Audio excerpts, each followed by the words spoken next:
शलोम, प्रभु यीशु मसीह के नाम की स्तुति हो। हम आपका स्वागत करते हैं इस सुसमाचार के कार्यक्रम में जिसका संदेश है चुनाव आपका है। हमारी कलीसिया शलोम इंटरनेशनल फेलोशिप के पासबान रेवरेंड डॉक्टर पॉल से ने आज हमारे साथ प्रभु यीशु मसीह के जीवित वचन को बांटेंगे। हम आशा करते हैं परमेश्वर का जीवित वचन आज आपको छुएगा और प्रभु के करीब लेकर आएगा। आए हम मिलकर परमेश्वर के वचन को सुने और आशीषित पाए। And so I say to you, do not fear. इसलिए मैं आपसे कहता हूं कि मत डरिए। And I will go with you, God says. परमेश्वर कहता है कि मैं तुम्हारे साथ साथ चलूंगा। But to who? To who? To who? किससे परमेश्वर ऐसा कहता है? But to those who are chosen, those who are predestined and called out, and those who will spend time with Him in the quiet place, in the secret place, that those who will listen, and then those who will go out and not compromise and not hold on to the negative things of the world or to hold on to the world, but to hold on to what God says and do what God says, and therefore He shall glorify God. किन लोगों के साथ परमेश्वर जाएगा? केवल उन लोगों के साथ जो चुने हुए हैं और जो परमेश्वर के द्वारा बुलाए गए हैं, जो परमेश्वर की उपस्थिति में जाकर समय बिताते हैं और उनकी बातों पर चलते हैं, उनकी आज्ञा का पालन करते हैं। I know, I tell you, I feel the presence of God. It's not that I feel physically. I know that God is here. I know that God is flowing. I know that He is speaking. And I honor Him and I praise Him and I thank Him for the word that He is speaking to me. मैं जानता हूं कि परमेश्वर की उपस्थिति यहाँ पर है। शारीरिक रूप से तो हम उसे देख नहीं सकते हैं, लेकिन मैं अपनी आत्मा में एहसास कर सकता हूं कि वो यहाँ पर है और वो हमसे बातचीत कर रहा है और उसकी बातों को मानना हमारा फर्ज बन जाता है। For lack of vocabulary, that's why we say we feel. और हमें लगता है कि हम अपने शब्दों से उसे व्यक्त नहीं कर पाएंगे, नहीं बता पाएंगे कि परमेश्वर कैसे हमारे साथ उपस्थित रहता और काम करता है। And God says, do not be dismayed, for I am your God. और परमेश्वर कहता है कि निराश मत हो, क्योंकि मैं तुम्हारा परमेश्वर हूँ। And He says, do not be dismayed. Why are you so dismayed? Why do you get affected by all this thing? Don't you know that I am your God? I am there. I will help you. The next part of the word says, I will help you. I will be with you. और वचन में हम अगले भाग में देखते हैं, परमेश्वर कहता है कि मत डरो, बिल्कुल मत डरो, और मैं तुम्हारे साथ हूँ, तुम निराश बिल्कुल मत हो। And so many Christians will say, I have no strength. I got sangop. कई मसीह कहते हैं मेरे पास तो बल नहीं है, शक्ति नहीं है, मैं ये काम नहीं कर पाऊंगा। You know what? God said, I will strengthen you. It means the trials, the testing, the situation that is in front of you, the world that is affecting you, trying to destroy you. But if you will display Christ, God said, I will strengthen you. I will help you in the midst of the trouble. I will be there and I will glorify my name and I will lift you on high. That my name will be declared and my name will be glorified. That the lost can see and declare my praises. परमेश्वर इसलिए ऐसा करना चाहता है कि जब आप परीक्षाओं में, समस्याओं में, संकटों में से गुजरते हैं तो परमेश्वर आपके साथ रहकर आपको छुड़ाता है ताकि उसके नाम की महिमा होने पाए, ताकि परमेश्वर के बारे में सब लोग जानने पाए और सब मिलकर उसकी स्तुति करने पाए।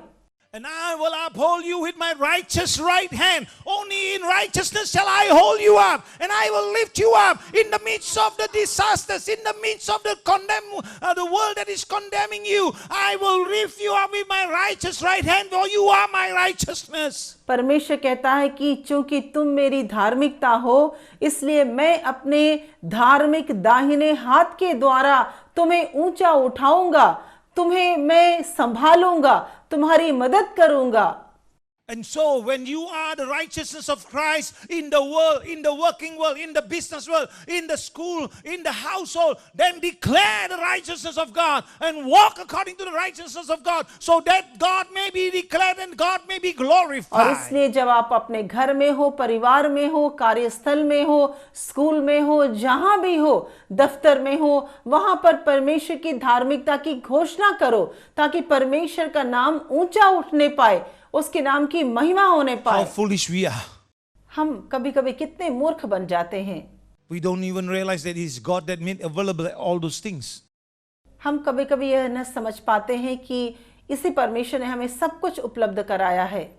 I remember the Bible tells us about this man who was rich and he was wealthy, and he said, I want to build a bigger warehouse. I want to build a bigger warehouse so that all my riches and all my wealth can go and be filled in this place, because the barns that I have is too small. Let me build a big one. Let me put there and store and enjoy मुझे life. Bible में एक दृष्टांत की याद आ रही है। उसमें एक धनी व्यक्ति है जो कहता है कि मेरे फसल तो इस बार बहुत ज्यादा आए हैं, इसलिए मुझे अपने भंडार को तोड़कर बहुत बड़ा भंडार बनाना पड़ेगा ताकि मैं सब उसमें जमा करके रखूंगा, बहुत आनंदित हो And the जाऊंगा। Christians are saying the same thing. और मसीही भी इसी प्रकार कहते हैं। And then they say, Lord, I get all this wealth is because of you. But they never do it for the work of God, because only 10% they give God and the 90% they spend, and it's for my family, for my this one, for my wealth, for my inheritance, but nothing to do with God. And so how can you say you are the righteousness of Christ? मसीह तो कहते हैं कि प्रभु बस आपकी दया से ही मुझे ये सारा धन दौलत प्राप्त हुआ है, लेकिन वे केवल 10% अपने धन संपत्ति में से परमेश्वर को देते हैं, बाकी 90% अपने काम के लिए, अपने परिवार, अपने सारी स्वार्थ के लिए वो इस्तेमाल कर देते हैं। तो कैसे कह सकते हैं कि वे परमेश्वर की Then you धार्मिकता say, है? but in the business we need to invest, we need to do this, and there's so much you invest in business and loss, how much you give God and gain. वे सारे अपने रुपयों को business में और सारे कामों में लगा देते हैं, लेकिन परमेश्वर को वो कितना देते हैं, कितना परमेश्वर का आदर करते हैं अपने दान के द्वारा, दशमांश के द्वारा। That you cannot see. You are blinded because you know why? Greed has consumed you, and you are camouflaging it with your pride, and the pride is being camouflaged with the knowledge of God. आप उसे देख नहीं पाते हैं क्योंकि आपकी आंखें अंधी हो गई हैं, मन की आंखें अंधी हो गई हैं, और ये परमेश्वर के सत्य को, इस प्रकाशन को आप नहीं देख पा रहे हैं। I'm giving you prophetic words, and I'm giving you those things, and I pray that you will listen carefully, that you will catch what God is speaking to you. I'm speaking to you the word of God, and God is speaking to you. And this man in his barn, and he say, oh, how foolish you are. This very day, this very night, your soul will be taken away from you. And who is going to spend? Who is going to enjoy? You think your children, they're going to destroy all that you have planned. देखिए, आज मैं आपको भविष्यवाणी कर रहा हूं, मैं परमेश्वर के वचन को आपको बता रहा हूं। यदि आपकी कानें खुली हैं तो आप उसको सुनिए और समझिए। ये व्यक्ति जो धनी व्यक्ति था कहता है कि मैं तो बहुत आनंद से रहूंगा, अपने पूरे धन को बड़े भंडार में इकट्ठा करूंगा, लेकिन परमेश्वर कहता है कि आज की रात तुम्हारी यदि प्राण चला जाए तो कौन तुम्हारे इस सारे धन दौलत का आनंद उठाएगा? क्या तुम समझते हो कि तुम उसका आनंद हमेशा उठाकर हमेशा जीवित रह सकते हो? ऐसा तो कभी हो ही नहीं सकता है।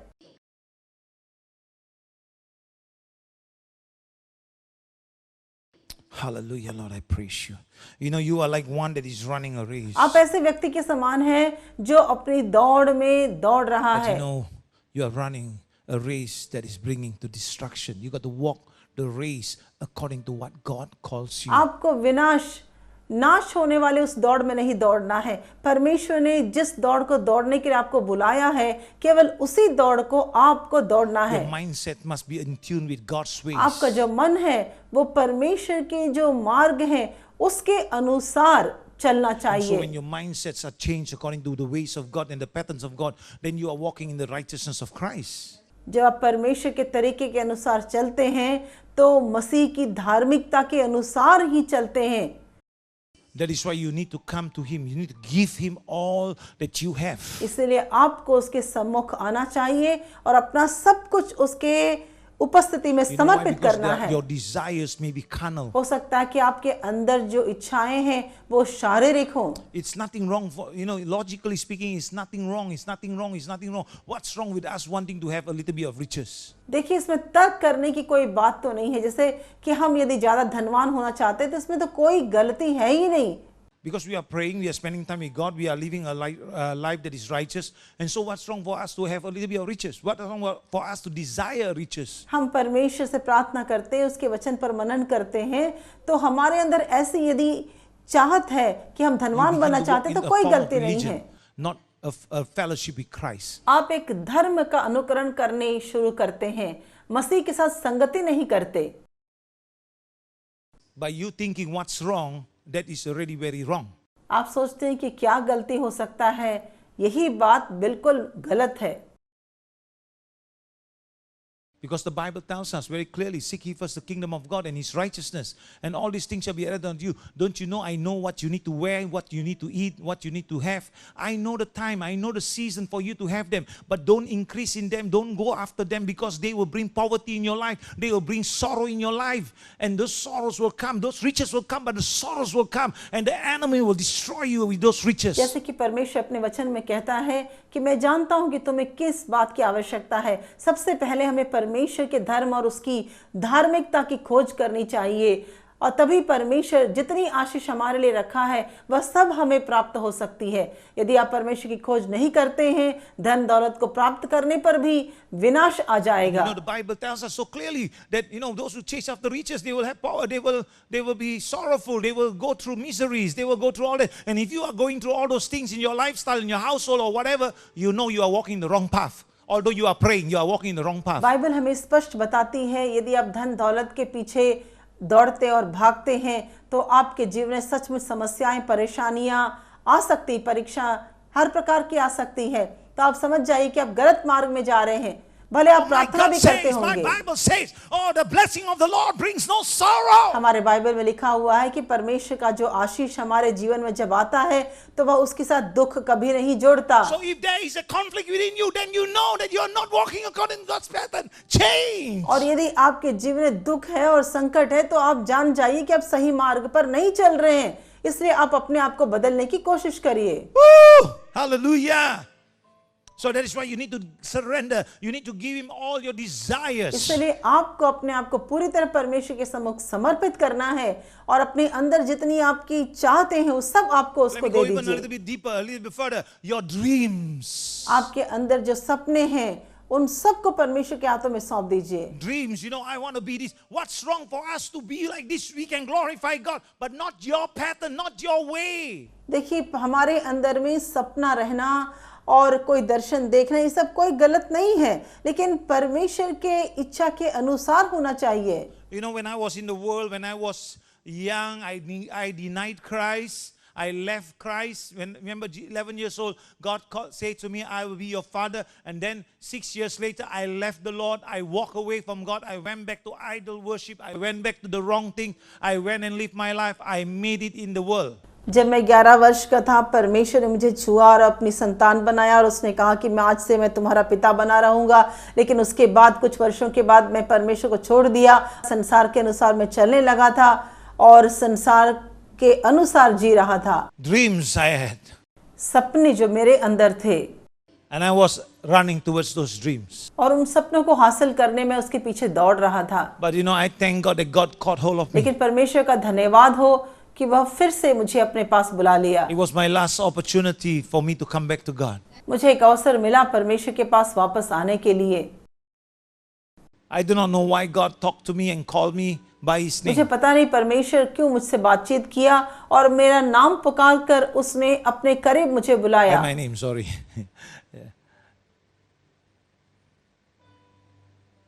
Until today, I'm amazed at why He wants to call me. आज तक मैं चकित हो जाता हूँ यह सोचकर कि उसने मुझे क्यों बुलाया है।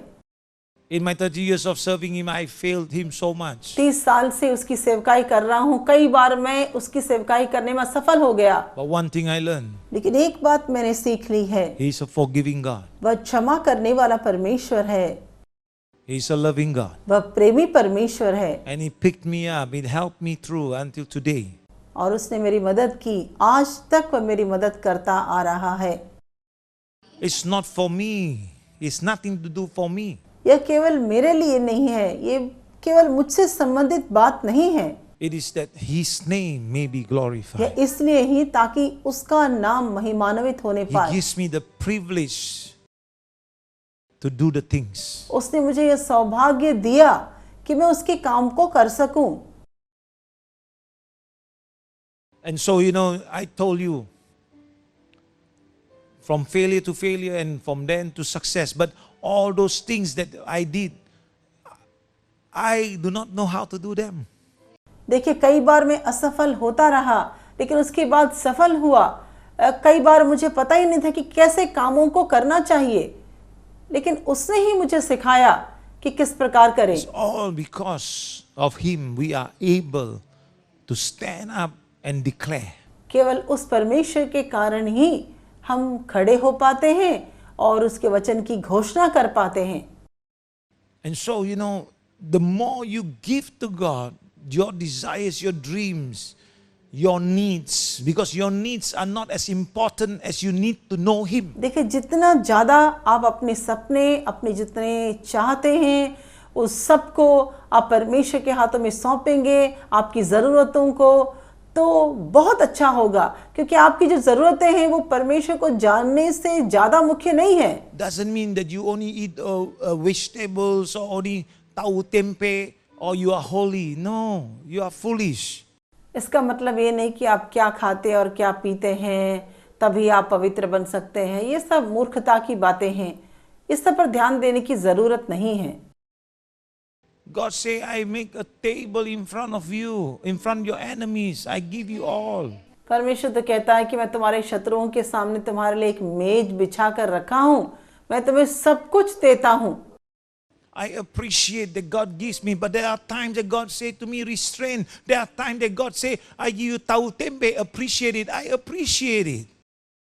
देखिए, परमेश्वर मुझे सब कुछ प्रदान करता है, लेकिन कभी कभी तो कुछ कमी घटी आ जाती है, लेकिन उस समय भी मैं परमेश्वर की तारीफ ही करता हूँ, उस समय भी मैं निराश नहीं होता।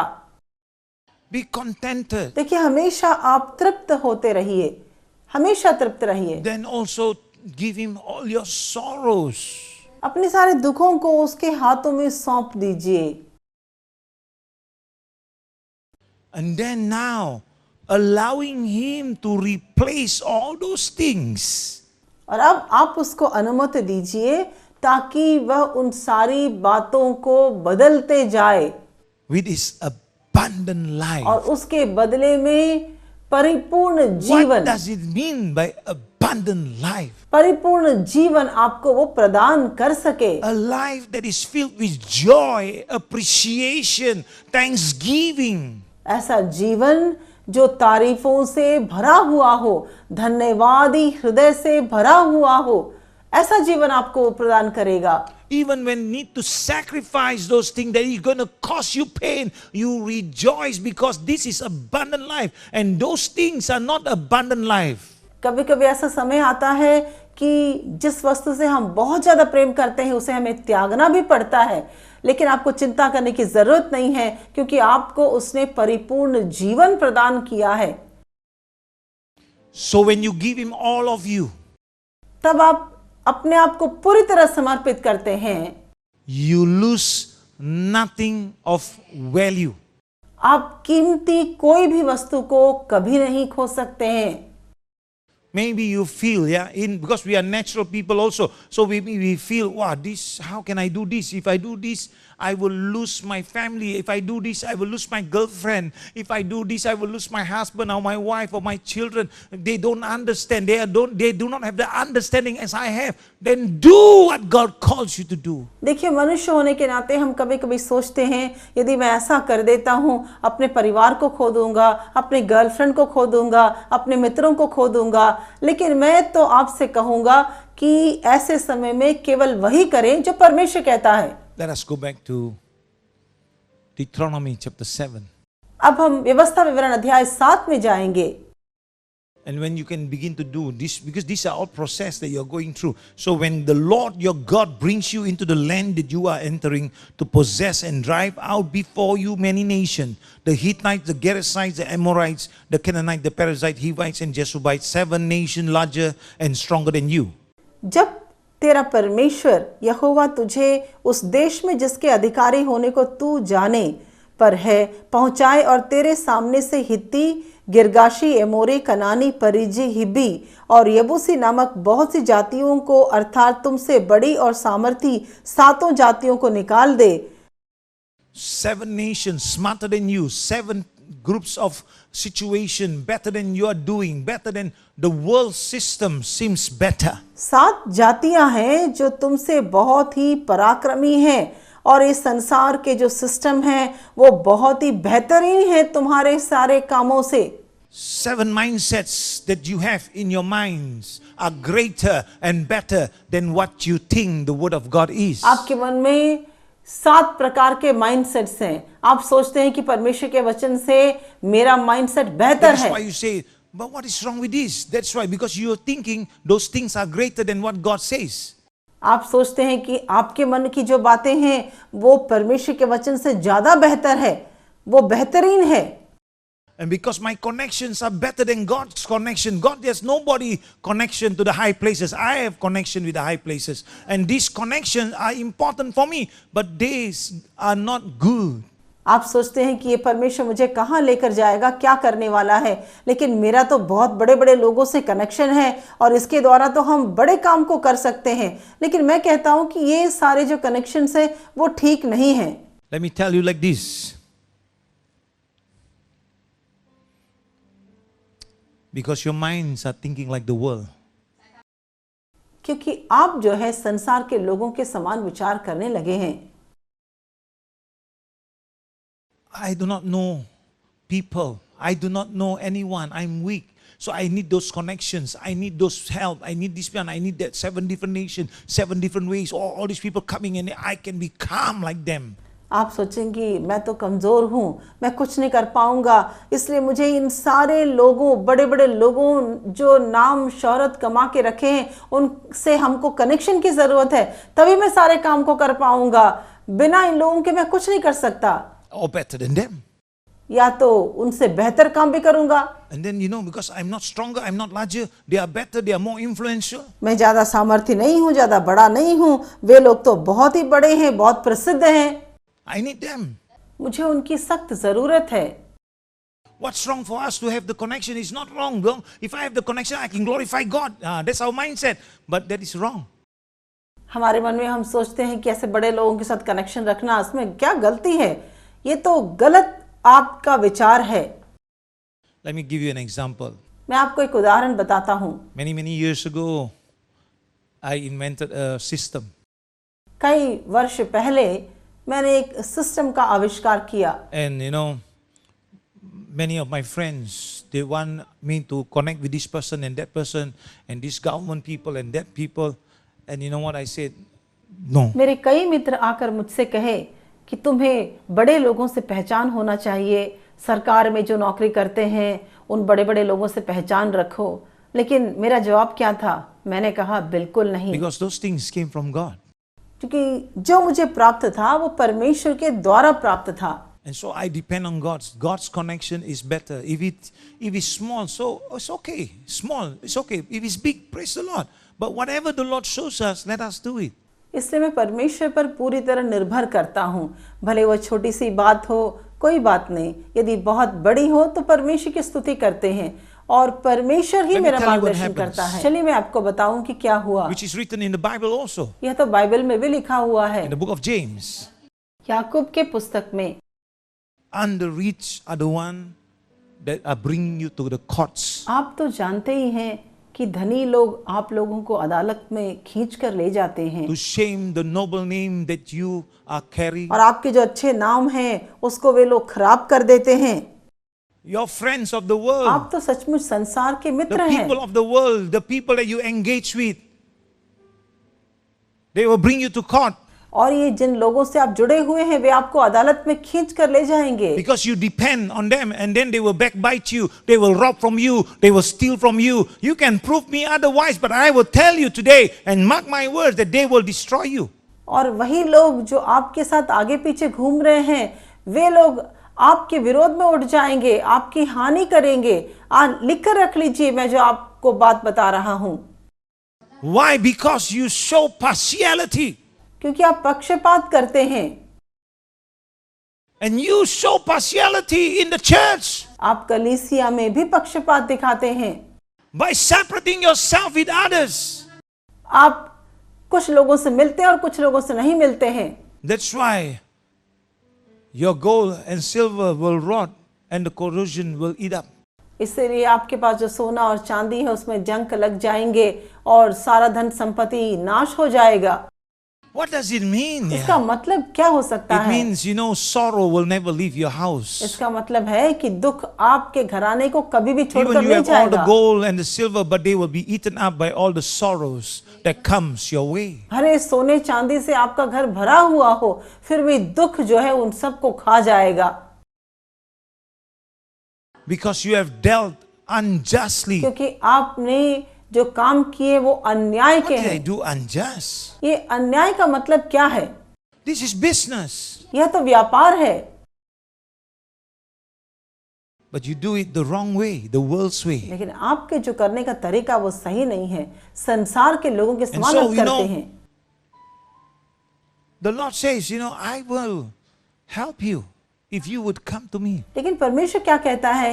यदि तुम मेरे पास आओगे मैं तुम्हारी मदद करूंगा। And so let's look at verse 2. अब हम वचन 2 को पढ़ेंगे। And when the Lord your God has delivered them over to you, and you have defeated them, then you must destroy them totally, make no treaty with them, and show no mercy. और तेरा परमेश्वर यहोवा उन्हें तेरे द्वारा हरा दे और तू उन पर जय प्राप्त कर ले, तब उन्हें पूरी रीति से नष्ट कर डालना, उनसे न वाचा बांधना और न उन पर दया करना।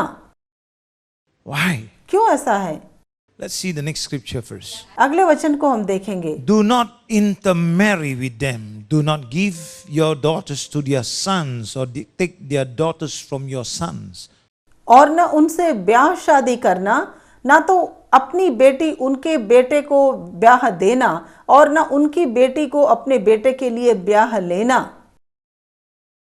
In verse 4, for they will turn your sons away from you, following me to serve other gods, and the Lord's anger will burn against you and will quickly destroy you. क्योंकि वे तेरे बेटे को मेरे पीछे चलने से बहकाएंगी और दूसरे देवताओं की उपासना करवाएंगी, और इस कारण यहोवा का कोप तुम पर भड़क उठेगा और वह तेरा शीघ्र सत्यानाश कर डालेगा। Don't intermarry the system of the world with the system of God. परमेश्वर का जो तरीका है वह संसार के तरीकों से मिलता जुलता नहीं है। Today, many churches has intermarried the world system in their church. आज कई कलीसियाओं में ऐसा होता है कि संसार के जो तरीके हैं वो Your कलीसिया में mindset, आ गया your है। thought waves are all intertwined and then have mixed in the ways of God. आपका जो मन का विचार है, सोचने का तरीका है, वह सब परमेश्वर से बिल्कुल भिन्न हो गया है। If you really want to be pure, get into the Word of God and pray, and God will show you how to do it. यदि आप सचमुच पवित्र बनना चाहते हैं, शुद्ध बनना चाहते हैं, परमेश्वर के वचन में जाइए और परमेश्वर आपको सिखाएगा कि आपको क्या करना और कैसे करना है। क्या तो अद्भुत परमेश्वर का वचन है। हम विश्वास करते हैं कि पवित्र आत्मा के द्वारा आपको वचन स्पष्ट रीति से समझ आया होगा। और अगर आप इस सेविकिया से आशीषित हुए हैं और आप आशीष का कारण बनना चाहते हैं, तो कृपया आपका दान अर्पण को इस अकाउंट पर जो स्क्रीन पे दिखाया जा रहा है उस पर भेज सकते हैं। यदि आपके पास परमेश्वर का वचन को सुनने के बाद एक गवाही है या टिप्पणी है, तो कृपया हमें ईमेल भेजिए। यदि आपको कोई भी प्रार्थना विषय है तो कांटेक्ट नंबर पर हमें संपर्क जरूर करिए। अगले सप्ताह इस सुसमाचार के कार्यक्रम चुनाव आपका है देखना न भूलिए। हम प्रार्थना करते हैं परमेश्वर यीशु मसीह के अनुग्रह हम सब पर बनी रहे। आमीन।